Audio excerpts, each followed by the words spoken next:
Welcome to another episode of the Federal Newswire Lunch Hour podcast with your host, Andrew Langer. Well, hey there, everybody. Welcome to another episode of the Federal Newswire's Lunch Hour podcast. I'm Andrew Langer, and listen, if you're watching us on our YouTube channel, you can check us out on wherever you get your fine audio podcast content. And if you're listening to us on one of those many fine podcast platforms that are out there, you can check out what's happening in studio. Leave us a like, leave us a comment, let your friends and family members know. Also, follow us on our Twitter account. I still call it Twitter, at Lunch Hour Pod. Very excited to bring our guest on. I had the pleasure of sitting with her on a panel a couple of weeks ago at the State Policy Network annual meeting. Her name is Tirzah Duren. If I'm pronouncing that correctly, Tirzah, I'm notorious for butchering names. You can correct me in a second, but she is the president and chief executive officer of the American Consumer Institute. But let's start here. Tell us a little bit about the American Consumer Institute, the work that you guys do, how long you've been doing it. Yes, we've been around since 2007, and we work to maximize consumer welfare across informed public policy and agency decision-making. We work on a wide range of topics. Some of the more notable ones are healthcare, energy, tech, transportation, insurance, finance, and antitrust. Those all the fun ones. What I appreciate about the work that you guys do is, we look at the economy. And I look at the economy as a snapshot of American pop psychology, and it's driven by consumerism and consumers. A lot of folks see that in a bad way. I don't see it as a bad thing. That, it's the objective manifestation of the exercises in democracy. I know that's a lot of weighty words there, but the point is that, we get a sense as to what's important to the public by what it is they're consuming, don't we?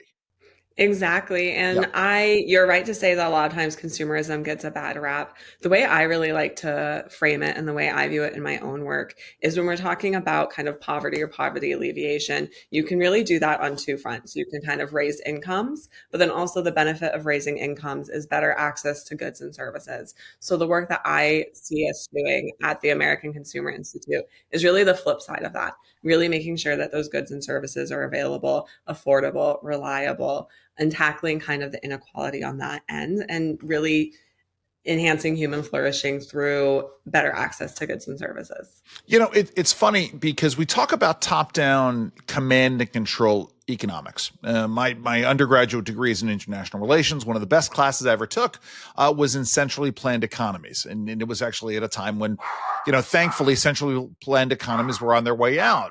And the reason why I talk about the consumer choice issue is because I'm notoriously bad at picking things in the marketplace.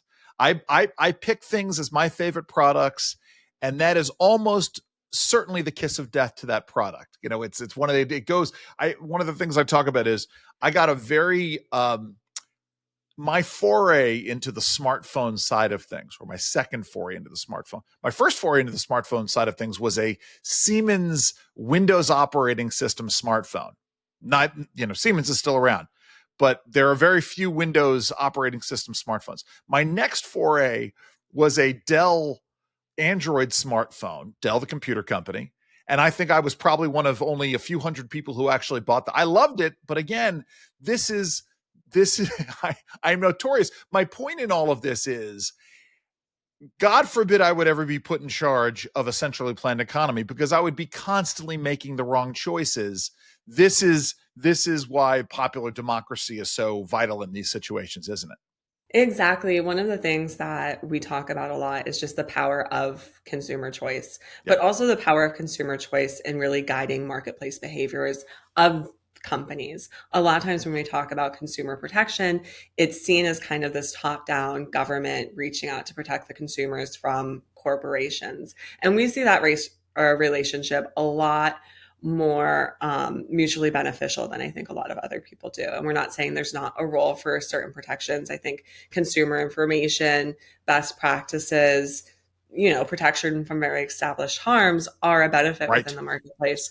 But we see that as really the exception. And I think when you go into a situation thinking that it's going to be exploitive of the consumer, then you can really unintentionally create different regulations or rules that are really harmful to different consumer benefits and that relationship in general.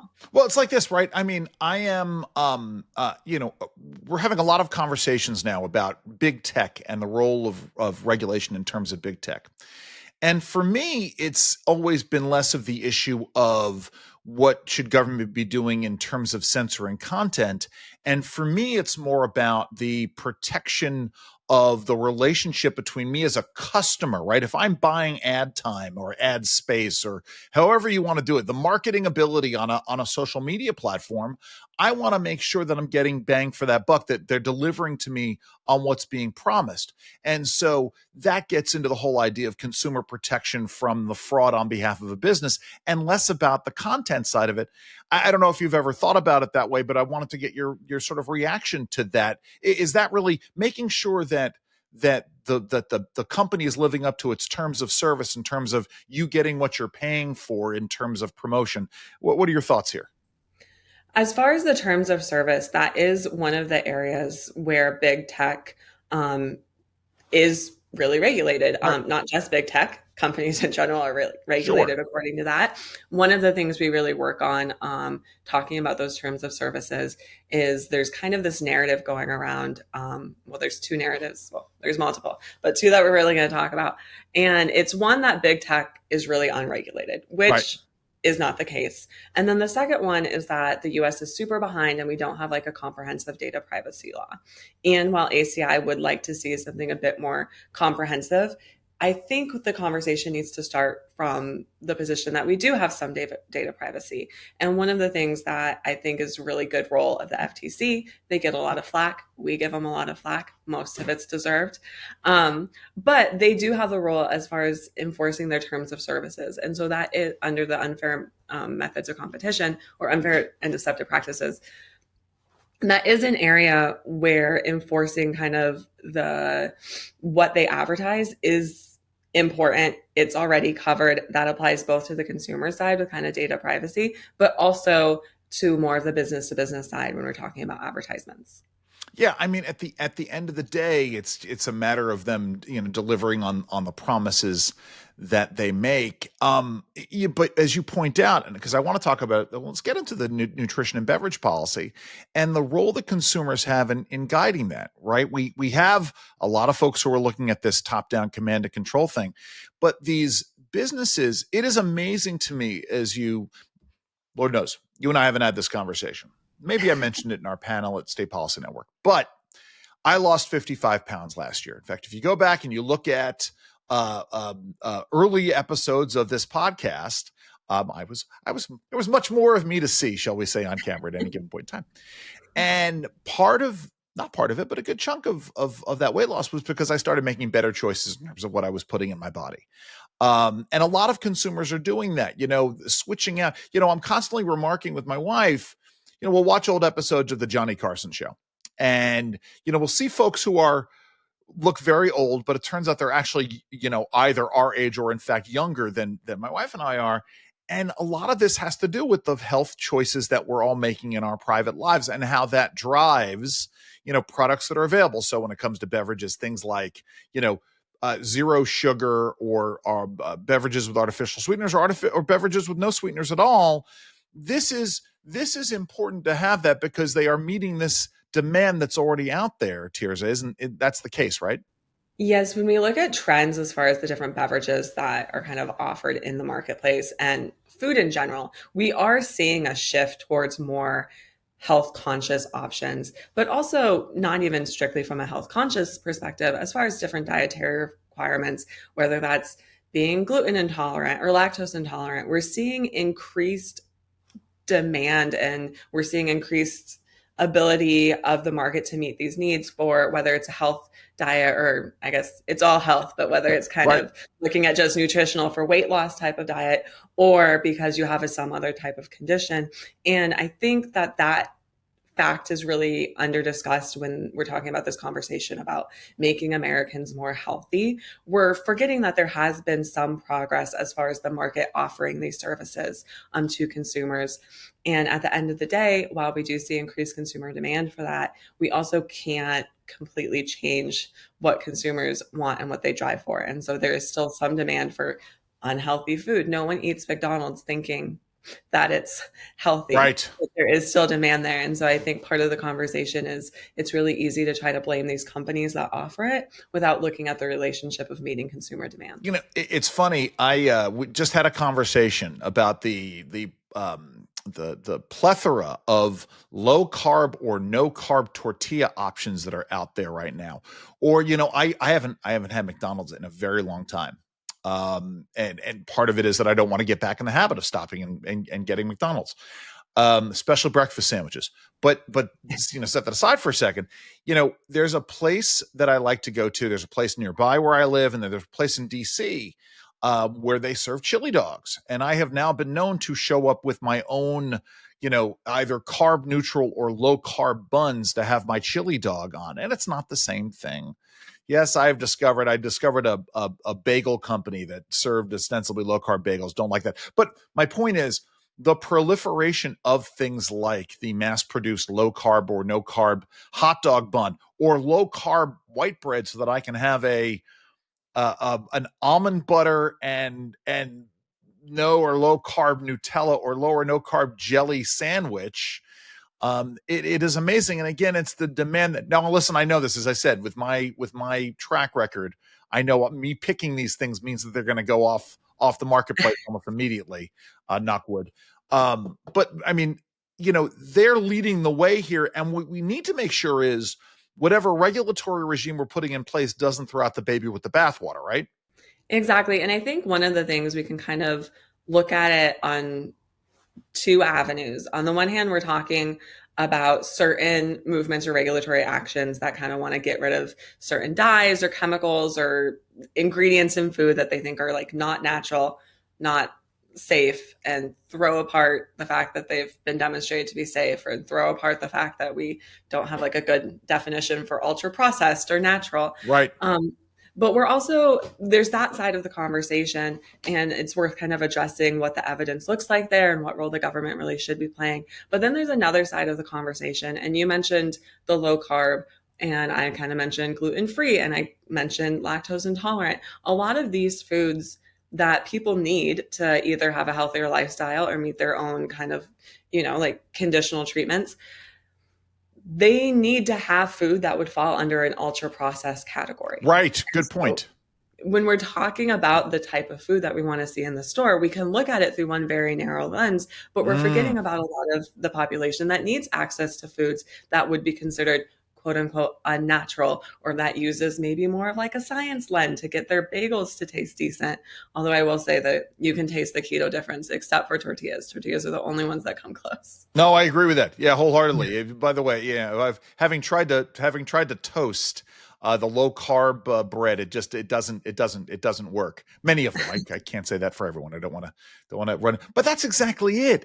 It goes along with something I've long said in the regulatory work that I do generally. If you are having a regulatory thrust that is based on dealing with one specific endpoint, one specific objective and the goal, everything else is going to get skewed, right? If you have an energy policy that is only dedicated towards getting rid of carbon without going through any of the other, you know, possibilities that are out there, that's gonna be a problem here. And you hit the nail right on the head. Lord knows I have discovered, again, because it's all about me. With my coffee, I am notorious now for showing up at pick your favorite popular coffee spot. And I have my own mix of chocolate and cinnamon syrup that I've put together, right? There's a 0 carb cinnamon syrup that I like and a 0 carb chocolate syrup that I like. And I mix them together because I like kind of like a Mexican coffee kind of thing going for me. Both of those are highly processed, as you point out, right? To get the monk fruit sweetener in this cinnamon, I don't want to see that go away, because for me, it's not about the ultra processing. It's about making sure that I don't add needless amounts of sugar to my diet. But otherwise, we really run the risk of creating a whole host of ancillary other health problems if we're solely about dealing with the processing of foods. This is what you're saying. Exactly. And I think also when we're talking about kind of the regulation, we really do need to go back to basics. And this isn't just in the food space, but evidence-based regulations. And we can talk about the different ingredients, and people have their own concerns, people have their own fears. Some people just don't think anything that has a chemical label on it can possibly be healthy. I have my own opinions about that. Right. But we can't really get in. So that's a longer conversation. One of my favorite Elvis anecdotes is Elvis heard that you could lose weight eating yogurt, like low fat, low sugar yogurt, except he would eat like a dozen little tubs of low fat yogurt at a time. And of course he didn't lose any weight because it's, again, sorry, but this is what you're talking about in terms of this, the case in point that I made in our panel. We went through this whole no fat thing with like the Snackwells product for many, many years. And it wasn't the processing that was the problem with Snackwells. It was the fact that in order to deal with the mouthfeel of the sugar, or the mouthfeel, anyway, it was a whole thing in terms of that didn't really make them comparatively all that healthier. Yes. And I think also when we're talking, you hit the nail on the head. We went through a low fat phase. Now, kind of the Atkins or keto, that's a high fat phase that people are in. People were really into no sugar for a while. And when we talk about nutrition, we have to admit that we've kind of had a moving goalpost for a bit. Right. And that's just in the popular culture. But even the government, everyone, I remember the health food pyramid. Now I think it's every plate or my plate, but we've had changing metrics for what we consider healthy as a society, but also even within the own government. And so when we're talking about trying to make these foods quote unquote healthier, we need to acknowledge that this is a field that historically we've gotten a lot wrong on, specifically when you want to talk about the fact that there's not a one size fits all. I know people who swear up and down on veganism. That's not my forte. I tried it for half a day. Awful. Can't recommend it. However, some people thrive on that. Other people don't. I know people who thrive on keto. I know people who thrive on intuitive eating. It's all kind of a matter of individual preference as well as individual lifestyles. Right. Keto works for me. It doesn't necessarily work for other people, but let's also talk about the issue with folks. You and I suspect, can afford to make these choices, right? I can afford to have a high protein and a varied high protein diet, right? Where I can pick, really good ingredients that go. There's a particular supermarket that I love, and I get my meat, and it's not whole paycheck. But I get my meat and I get most of my vegetables from it. I also have the time, right? I do all the cooking at home, and my schedule is a little bit more flexible. So I have the time to do, to make the meal. Not everybody is like that. And it's not just a matter of, picking and having, the nanny state pick what poor or lower middle income families are eating. But there is, again, as we're talking about this one size fits all approach, there is the reality that, sometimes you need to put hamburger helper on the table to help your hamburger to give a more square meal. And who am I to make that decision for somebody else?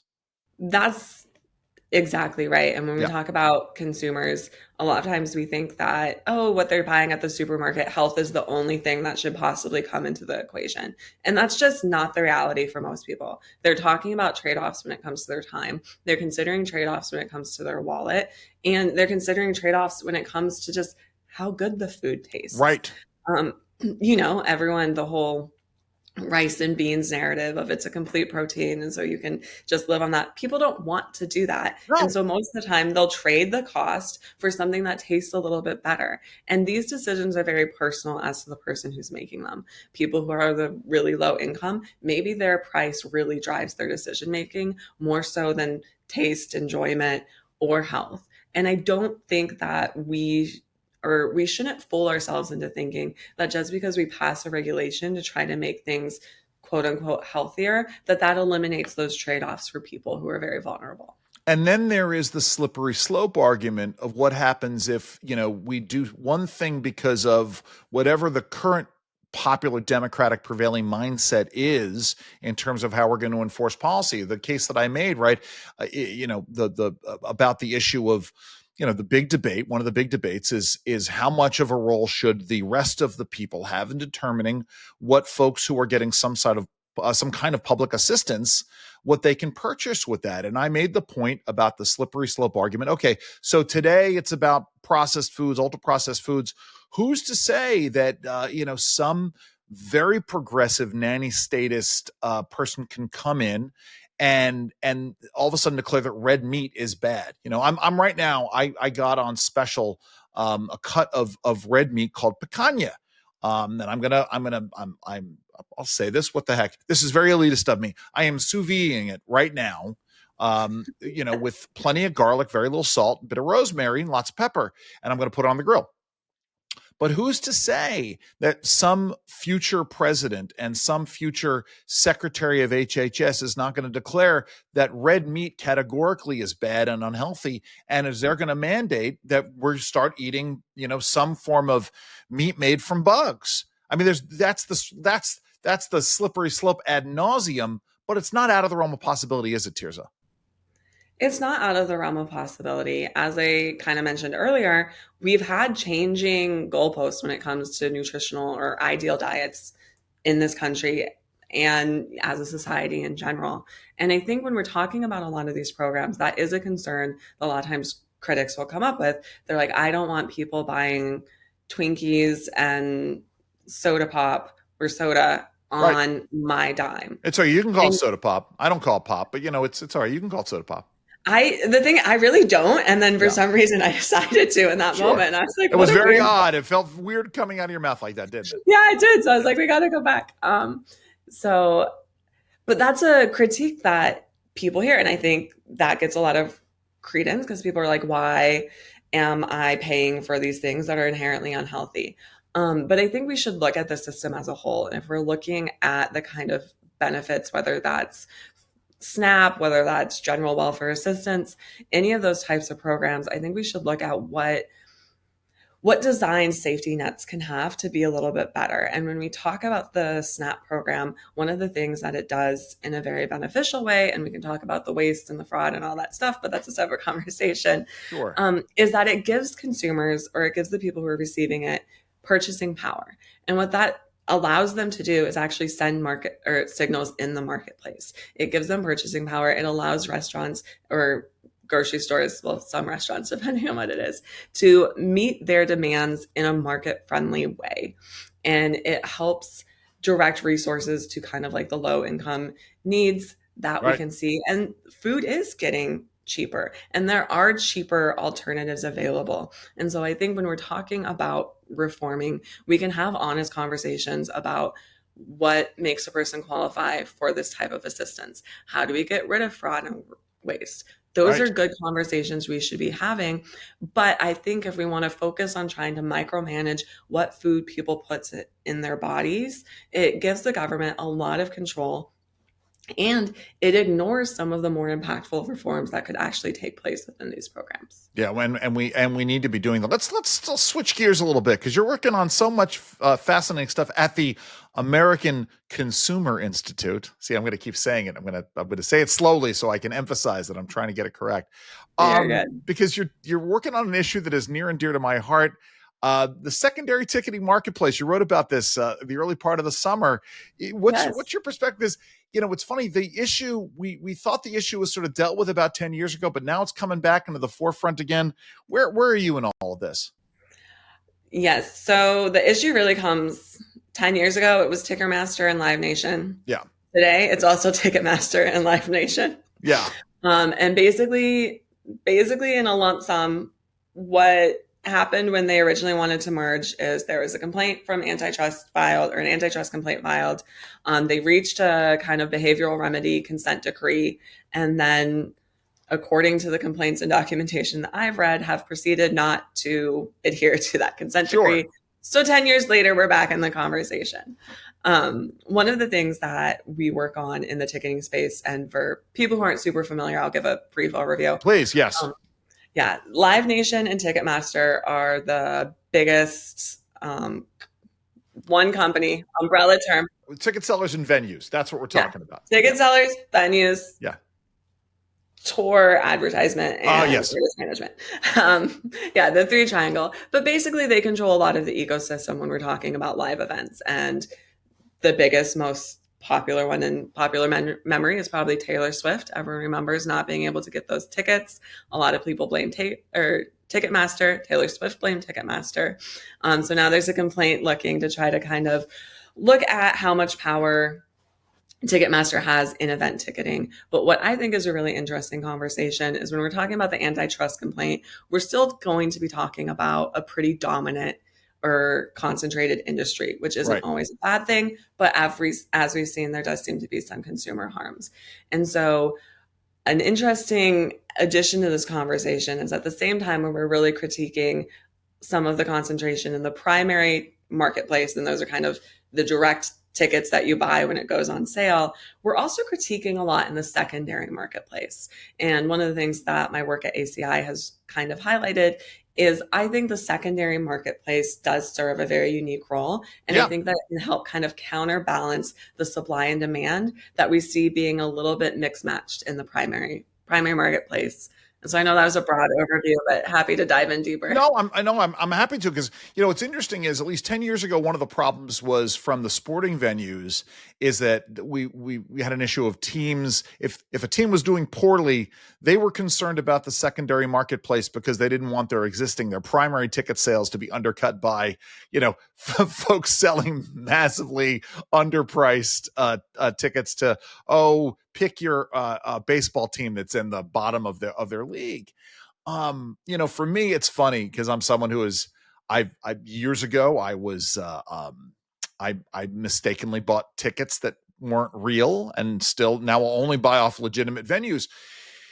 But, it's the last minute stuff. Saw The Who a couple of weeks ago. And I think I actually did use, literally bought tickets. The Who were playing at Madison Square Garden, was in town with my family.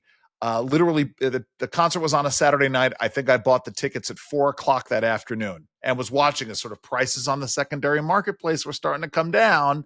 And that's, I think they were still over face value, but it was what I was willing to pay for these things. Plus I have, it would be one thing to me if the primary marketplace tickets were super, super low and folks were jacking up the tickets on the secondary marketplace. Even then I would probably say that the market would bear it. But, it's like, again, this is not concerts, but when you have, tickets to plays on Broadway starting on the primary marketplace at $850 per seat, it places it out of being an average consumer's item to being really sort of rarefied. So I have less of a sympathy there. But that's just it. It is they serve the, having not just the one marketplace have its secondary marketplace, but having competition out there, they can compete on a whole host of different features, can't they, Tirzah? Yes, and I think one of the things that isn't discussed enough is, especially in recent years, consumers have increased demand for live event entertainment, and that's sports. It's all artists. Me too. It's all me. It's all my doing because I'm doing more. I'm sorry. Go ahead. I was going to say I'm not pushing the sports market up, but I will push the other ones up. Yeah. But there's increased demand from the supply, basically. Right. It's really basic economics. It's a mismatch supply and demand. We can see that very clearly in certain really large tours. You could see that with Beyonce tours. Obviously, everyone wants to talk about the Taylor Swift one. It's a really good example of this. Sure. Of seemingly endless demand. I think Taylor Swift was on tour for over a year and she was still selling out these different arenas at very high prices. And what the secondary market does is it helps balance out the supply and demand. 100%. And sometimes if you're talking about not popular sports teams, that means selling at below market value. Right. Or if you're talking about leading up to the event, same day, week of, that kind of thing, that also can be a lower price than the face value ticket. Sorry. No, go ahead. I was going to say, and this is where a lot of people start to critique it. On the flip side of that is if something is underpriced for what the demand is, then you will see those prices rise on the secondary market. And it's not the fault of the secondary marketplace, folks, for that. If you underprice your tickets going out there, or you overprice your tickets going out there, that's on you, to set that price, right? I know we're going to talk, we could talk in a second about housing prices, right? If you offer up a house, for well above market value, you're going to have to reduce that price. We're not asking for the FTC to go in there and investigate it when folks, have to lower the prices on houses. Listen, I know for me also, sometimes I'm ahead of the curve when I know that there are events that are happening, but sometimes my schedule doesn't sort of allow for it. So literally it was a week before I was heading to New York for a family event. I'm like, boy, I wonder what's going on in New York, Saturday night. All of a sudden it's the Who farewell tour. The song is over. And I'm like, well, I've seen the Who 3 times before. They're my favorite band of all time. My family has never seen it. And, I think part of what you're talking about here is there is, I think, again, talking about consumer demand, there is a greater consumer demand these days for experiences over, physical objects, right? The accumulation of physical objects. I know a lot of families that they will spend monies on vacations as opposed to some kind of a good or going out to a nice restaurant or going out to see a show or a concert because they want that real experience over things. Let's turn our attention to the housing market because you guys have done some really interesting work there as well. Obviously, we need to find a way to bring housing prices down. Where do you guys? Where does the American Consumer Institute come down in this debate? Housing is a very interesting one because, of course, housing is one of the major areas. If you look at a monthly household breakdown of their budget, it's a pretty major contributing factor, or it's a pretty major chunk of the pie. And like a lot of Americans, we can look around and we can see that housing costs have gone up, whether you're renting or whether you're trying to buy a home. Again, not to oversimplify things, a lot of that, specifically in really dense areas, is a supply and demand issue. And so talking about ways we can build more houses, talking about ways we can build more multifamily homes should really be part of the conversation. And most recently with the work that CI has done on this is we've talked a lot about kind of villainizing certain corporate builders of multifamily housing, and trying to say that that's the problem. And it's really not the problem. We can talk about why people are renting longer instead of buying houses. The economy has some to do with that. Kind of delayed marriages have some to do with that. All of it is part of the conversation. But really, when we look at what the marketplace should be doing, we can see a lot of government regulations that are stopping the supply of housing. And that's something that we should really be focusing on, because ultimately, if you can get the supply up, then consumers have better choices, whether that's to buy a home, buy a condo, continue to rent. And that's really the conversation that we want to be having. And we shouldn't be stepping in and impeding the cycle of neighborhoods in terms of how they sort of transition. Newer neighborhoods, it's going to command more. New construction is going to command more, and stuff is going to backfill there. We had a conversation a couple of weeks ago with Arthur Gales from the American Enterprise Institute about specifically the crunches out west and how NIMBY feeds into zoning and the reluctance to engage in zoning changes. It's amazing to me. And then we all of a sudden wake up one day and are astonished that housing prices are up there, right? If you have a housing moratorium in a community, you can't be surprised one day when junior workers are priced out of the marketplace and they have to commute, long distances to go to work. Oh, and how it contributes to sprawl. Tirzah, how'd you get involved in all this? You grew up out west and then you came east. Talk a little bit about your background. So my background is probably non-traditional in this space. My undergrad was in anthropology, with a focus on archaeology. I thought I wanted to run around and dig up ruins for a living. And then I realized that was manual labor with a PhD. And I was like, we got to pivot. And so then I went and I got my master's in international studies at the University of San Francisco. But one of the things that I think it really taught me is from anthropology and international studies is kind of looking at the whole human experience. Yeah. And I saw that there are people who have better access to goods and services, better access to to opportunities. And I really became interested in what kind of facilitates those opportunities, what kind of facilitates those opportunities for prosperity and human flourishing. And that's how I got into the policy space. And I've worked in a wide range of topics before landing at ACI. It's interesting because it's almost like well, first of all, Stephen Wright had a joke, the comedian Stephen Wright, that he had studied lactic anthropology, which was the study of milkmen. But there's an aspect of human geography to what you're talking about here, which was I also have a degree in international relations and spent a bit of time in the geography space, not so much the human geography. That one of my mentors was that was his area of expertise. When you're not doing this work, Tirzah, I talk about this. It's a standard question on the podcast. If I hadn't done this show, I was looking at doing a show called Outside Interest, which was talking to folks in politics and policy about stuff that they do that has no relationship to the work they do in politics and policy. When you're not doing this work, what are you up to? What are some of your outside interests?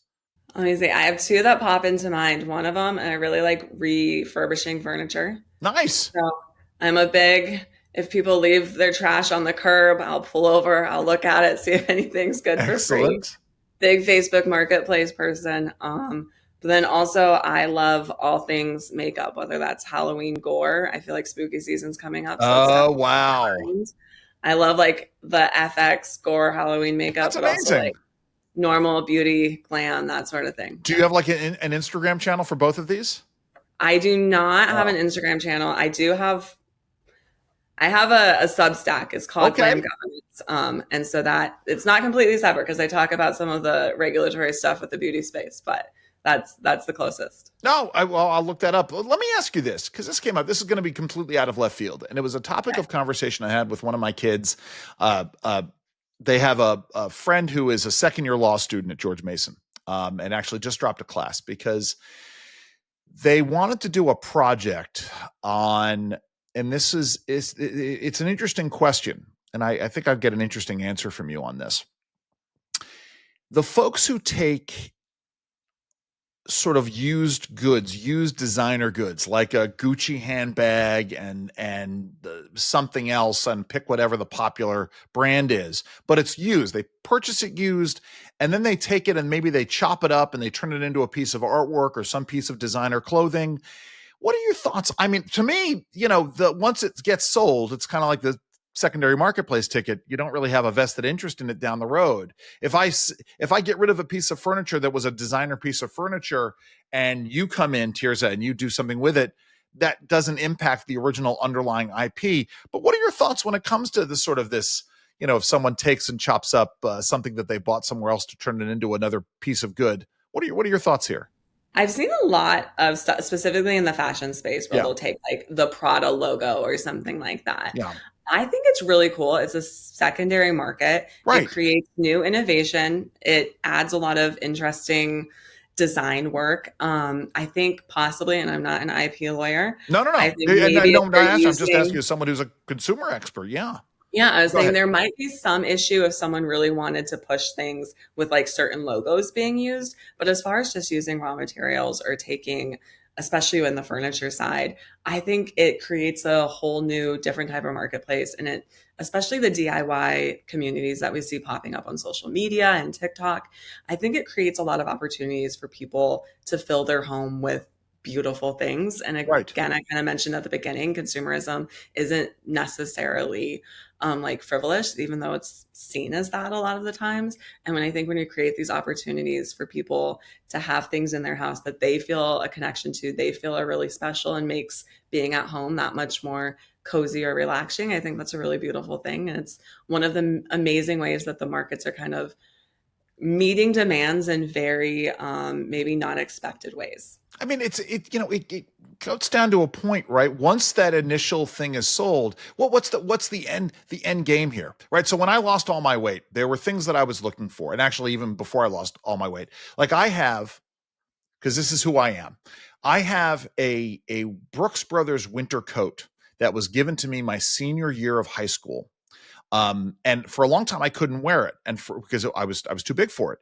I could finally wear it again, but for many minutes, and it was the warmest thing that I owned. I mean, it was single warm, Thinsulite, whatever kind of Gore-Tex kind of a thing. This was the warmest thing I owned. And all I wanted to do was find a new version of it. I have an overcoat, trench coat that I'd like to find that's a little bit smaller. Again, a Brooks Brothers kind of a thing. The idea, to me, the slippery slope is that at some point in time, I can't go on a secondary marketplace. Like there's one that begins with an E and ends in Bay that I wouldn't be able to go and look if you couldn't advertise that I'd be buying a Brooks Brothers trench coat. In fact, I need to go look up that to see if I can find it again. Or like there's a linen suit that I loved that it's just damaged. I want to be able to find these things. But that's, I guess, once it goes out there. Tirzah, how do folks find out more about the good work that you guys are doing, and that you guys are doing at the American Consumer Institute? Yes, you can visit our website, americanconsumer.org. You can register for our newsletter, stay up to date with everything, or if social media is kind of more of your vibe, you can find it on X or Twitter at ConsumerPal, that's PAL, and also on Instagram at American Consumer Institute. American Consumer Institute. Tirzah Duren, thank you so very much for joining us today. Thank you. This has been yet another episode of the Federal Newswire's Lunch Hour podcast. You can find us on Twitter at Lunch Hour Pod. Check us out there. Please follow us there. Please also check us out on all of the major audio podcast platforms that are out there. If you're listening to us on one of those platforms, check out our YouTube channel. Hit the subscribe button, leave a like, leave a comment, and let your friends and family members know how much you're enjoying it. I'm your host. I'm Andrew Langer. Enjoy the rest of your lunch. This has been the Federal Newswire Lunch Hour podcast, hosted by Andrew Langer. Check out the Federal Newswire's family of websites, as well as their social media stream.